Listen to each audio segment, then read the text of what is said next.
Allison McKenzie. Ryan O'Neal as Rodney Harrington. Barbara Parkins as Betty Anderson.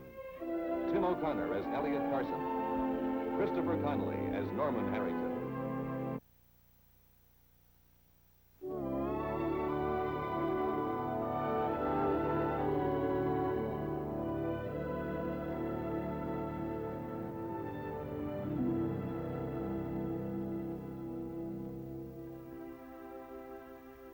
For Martin Peyton, this autumn has been a season of discontent. He has returned to Peyton Place, and now he must deal with both his grandsons.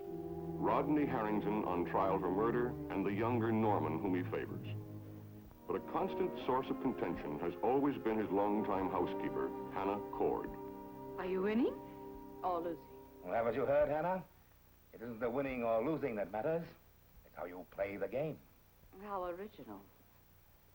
I want to discuss the dinner menu with you. You have a mundane turn of mind. It was your idea to invite him here. One of those pawns is acting up. Salisbury steak and mashed potatoes. And it's going to be punished. No vegetables? As I recall, Norman had a temper tantrum whenever Catherine asked him to eat his vegetables. There's a rhubarb pie for dessert. The boy would probably prefer ice cream. Undoubtedly. So would I. 1 scoop or 2?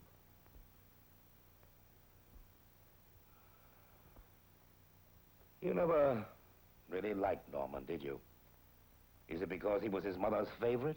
Because he was an impossible child. In other words, he was poorly raised. In other words, willful, disrespectful, and spoiled. I don't recall him being all that bad. You only saw him on his good behavior. When Leslie was at the ball game with Rodney, and Catherine was having one of her headaches, then darling Norman would drop his mask and declare his own private war of nerves on me. He would just sit there and stare at me hour on end, as though I was some sort of curiosity. You're saying that when it wasn't convenient for Catherine to torment you herself, she sent Norman to do it. Or he was just a little boy, acting like a little boy. He was her little boy. Let's not live in the past. What is this house if it isn't the past? All of these things that we resurrected from the cellar, they belong in a museum. Can you tell me any place else in the world where these things would fit in except here? And that portrait. That isn't just a portrait of Catherine. Oh, no. That's a portrait of the Crown Princess. And still mistress of all she surveys. Yes, I'll stop living in the past whenever I can be sure there is a future. I'm too old to propose, Hannah. My knees won't bend anymore. I might have known you'd think I meant marriage.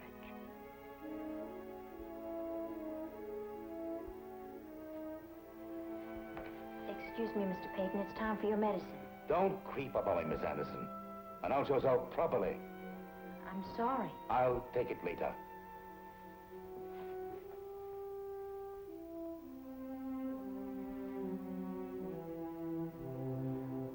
That girl.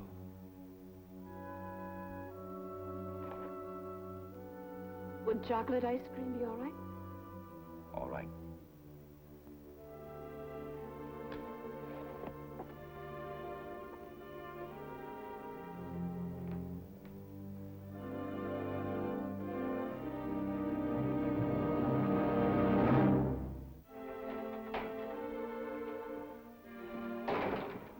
Hello, Mr. Harrington. Is Mr. Dowling? He's not in at the moment. When do you expect him back? He has a 4:30 appointment, so he should be back shortly if you'd care to wait. Thank you. Oh, Mr. Harrington. I meant that you should wait out. Would you like some coffee? Fine. Have it, Julie. Yes.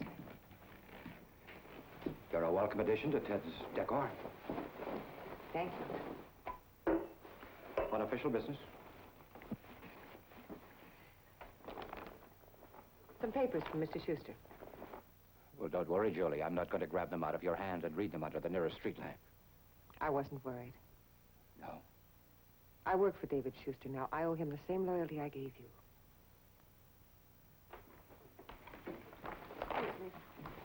Sorry. Careful, it's hot. Thank you. If there's anything else you want, just let me know.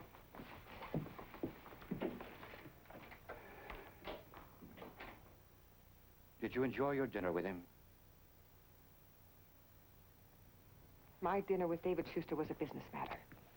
I was only asking, Julie. I didn't mean to imply anything. Look, why does everyone have to take sides when they deal with you? Your immediate reaction is, if you're not for me, you're against me. Well, it's true. People usually are one or the other. Count me the exception to the rule. Well, how do you feel? You're making it so difficult, Les.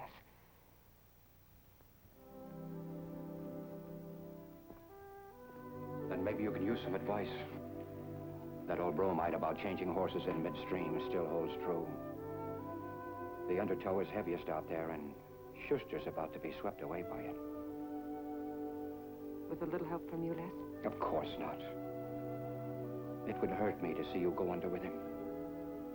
Your advice sounds more like a warning. You don't warn old friends, Julie. You try to help them. Oh, Mr. Dowell, will you sign these papers first? Mrs. Anderson and Mr. Harrington are inside.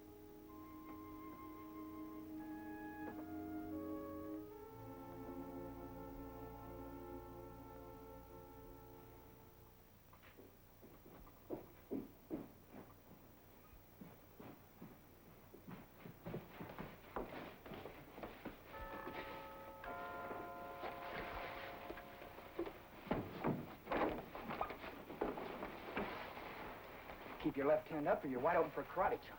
Or is that your impression of a Statue of Liberty plate? Well, I'm going home. I am a clock watcher, and my day is through. May I come in? Sure.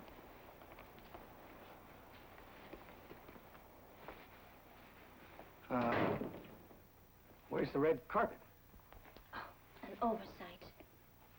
And the official greeter? I expected to see Mrs. Cord greeting me with open arms and a cup of hemlock.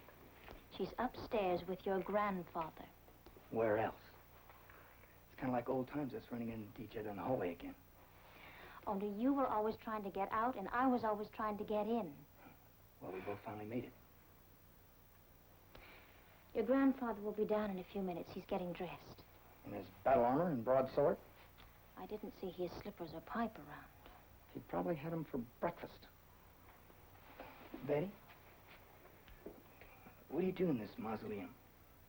Oh, watch your grandfather cheat at chess, mostly. That must be lots of laughs. It's a job I have to. Betty? How come you came back here?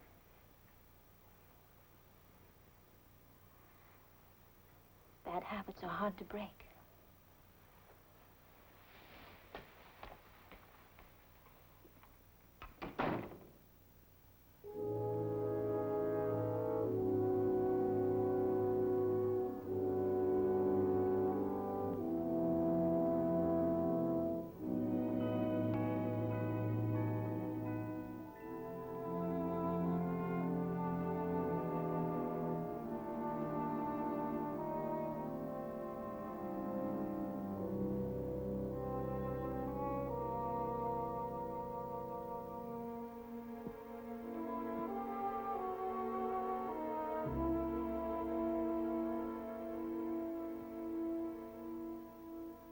Norman? Tell me about yourself. Speak up, I can't hear you. Well, it's nice to see you, Grandfather. Dear? You bet your life it is. Go on, tell me about yourself. I understand you've, wigged out. Is this true? Well, I've been known to laugh a lot. Usually in the wrong places. I also understand you're at Dunson's school, and that you don't respect your elders, and you have cold spaghetti for breakfast. Is this not also true? Well, I... Don't interrupt me, Norman. All right. I've seen you. Can't say you look any worse than Rodney. Can't say Rodney looks any worse than you. Now that you're here, you might as well have some dinner. There's some cold grits on the kitchen sink. Put them in a paper sack and take them home. Oh, Norman. Don't give any to Rodney. Understand?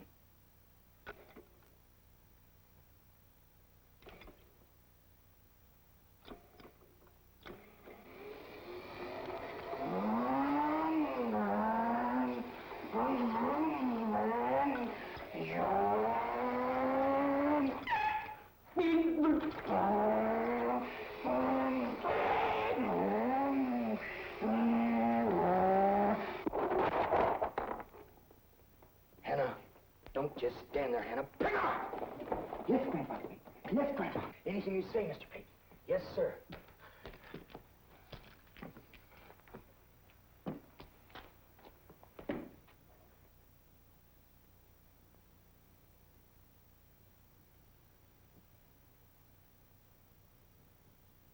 Good evening, Norman. Hello, Grandfather. Mrs. Cord. Norman, nice to see you again. Yeah, same here. I was just testing your wheelchair. I think the carburetor needs adjusting. Bring it to me, Norman.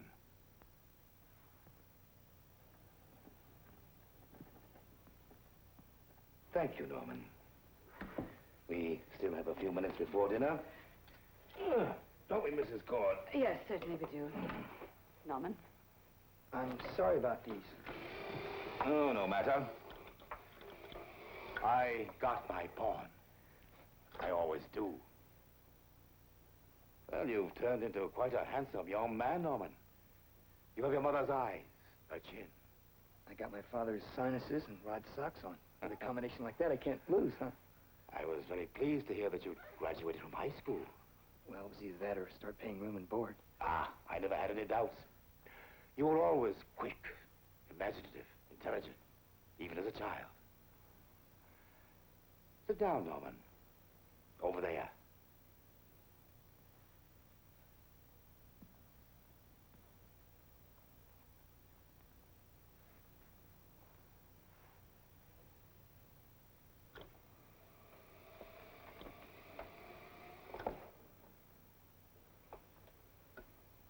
You miss her, don't you, Norman? Yes, I do. So do I.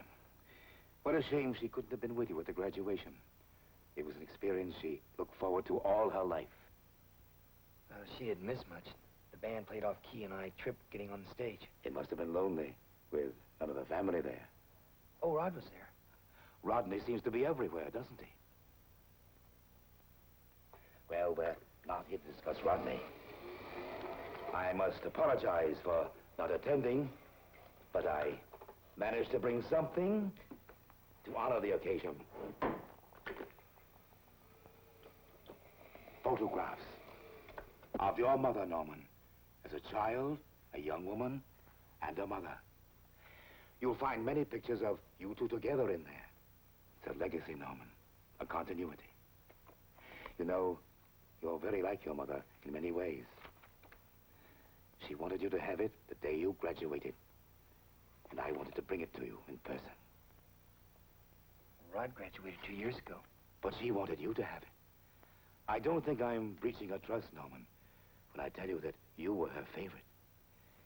Even as a youngster, you two could communicate with a look and a gesture. Too bad Rodney never learned to accept his mother's love. He'd be a lot happier today if he had something to hold on to, as we have, instead of his father's poison. He's my father, too. Only by accident of birth, Norman, never by temperament or feeling. When your mother was gone, he ran off, deserted his son. That's not true. Why do you continue to defend your father, Norman? He'll use you. He's using you now to get back to me again because he needs me. My goodwill, my charity. He has nothing left. He has us. Did he ever bother with you when he had everything? He's my father. But you don't love him. You can't. You never turned your back on her when she was alive. You loved her all right, but not really. No, sir. You were too busy hating my father.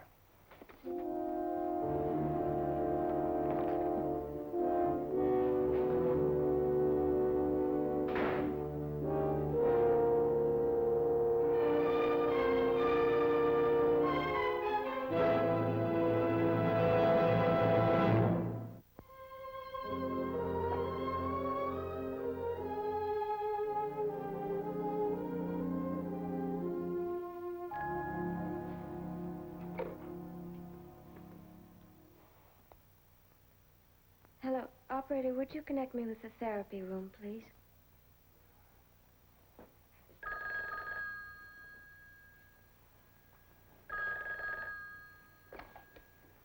Hello? Hello, may I speak to Mr. Gehring, please? Speaking? Oh, Mr. Gehring, this is Allison. I know. I was wondering if on your way out you could stop by my room for a few minutes. I'm an hour late getting out of here as it is. Oh, I don't want to inconvenience you, but it wouldn't take a minute. I'm not finished here yet. What are you doing? Rolling up the mats? Straightening up? I'll wait. Is there something you need? Company? Now, never mind, don't come. I'm sorry I bothered you. Mr. Gehring? Mr. Gehring?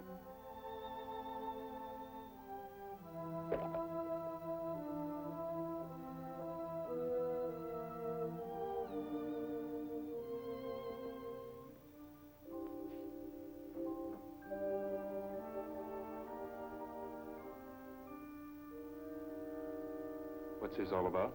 I just wanted to talk to you for a few minutes. I get depressed when everybody goes home at night. I start to wonder if I'm ever going to get to go home. You know you will. When? I have no idea. You're well aware of that, too. Now, good night. Mr. Gehring, please don't go. I'm busy. Do you have a date? A music lesson. Guitar? Yes, and I'm going to be late. Surely it doesn't matter if you're just a little bit late.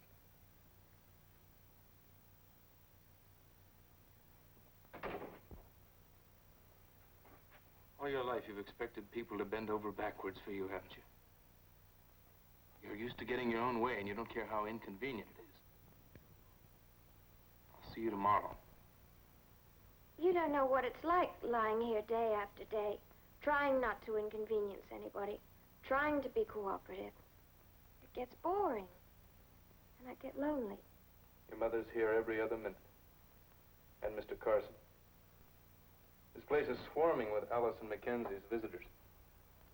The girl who likes solitude, who likes to be alone, to read and think and write poems and what.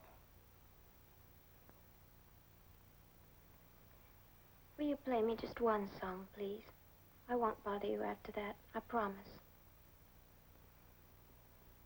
I'll give you 2 minutes, but I'm not here to entertain you. Go ahead. Talk.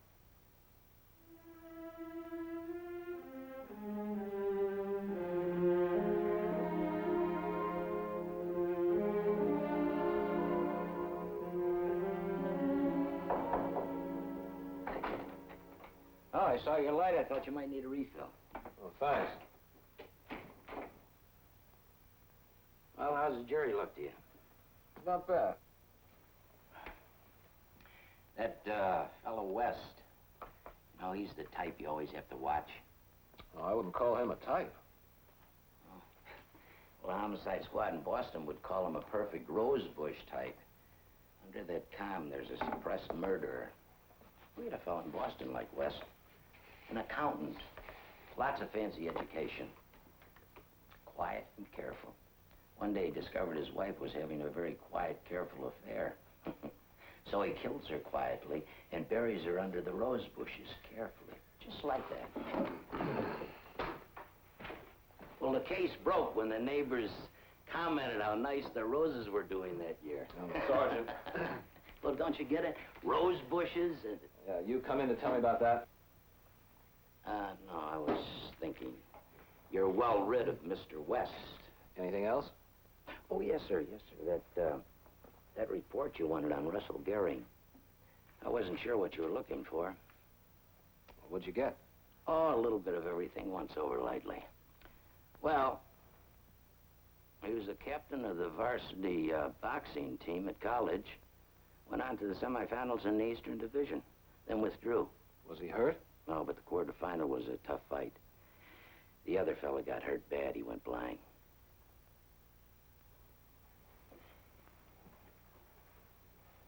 What else? After college, officers training with the Navy, stayed out of the ring. Naval training should be physical enough for anyone. But our man gets in trouble here, and it's my theory if he'd have stayed with boxing, it'd never have happened. What kind of trouble? A ding-dong doozy of a fight with his superiors knocked two of them flat, then put a shore patrolman in the hospital with a concussion. The records show that he was an insubordinate so-and-so right from the start. Hated to take orders. So he was kicked out of officer training? Finally finished as an enlisted man corpsman. A medic? Yeah, volunteered as a matter of fact. Well, maybe taking orders in a hospital made more sense than taking orders in a staff room. What's he been up to since he came here? Well, the landlady says he goes to the beach in shorts and a sweatshirt every morning, and no matter what kind of weather we're having. And he runs, 7 to 7:30 sharp. And plays the guitar too much to suit her. And other than that, why, he's a quiet-living guy. Any social life? No, not much. Well, he's no pin-up, you know. What else did the landlady tell you? She said he has girls in from time to time, not too many. Well, she did mention one, though. Beautiful, dark-haired, and young. She said she seemed like quite a lady. Only came once, not too long ago. Say, I could follow through on that if you wanted me to. No. Leave it.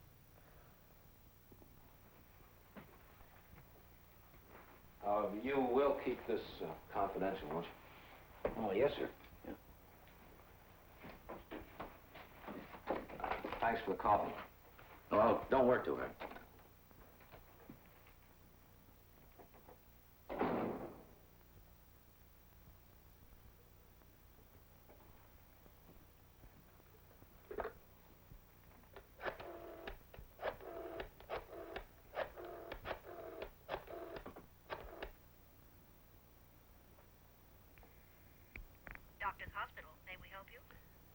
I want to speak to Mr. Gehring, please. He leaves at 6. I'm sorry. Would you buzz a therapy room, please? Yes, sir. I'm ringing. No answer. Have you any idea where he might be? No, I don't. You sure? Who's calling, please? Who's calling, please? Never mind.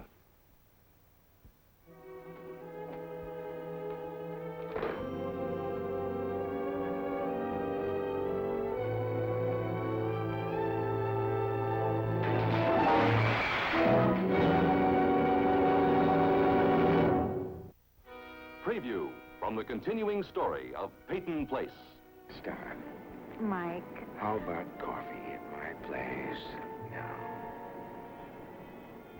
Betty, this is a small town. I am worried about this. You can't perform miracles, Betty. You're an expert at changing the subject. You're the one who's on trial. And the charge is murder.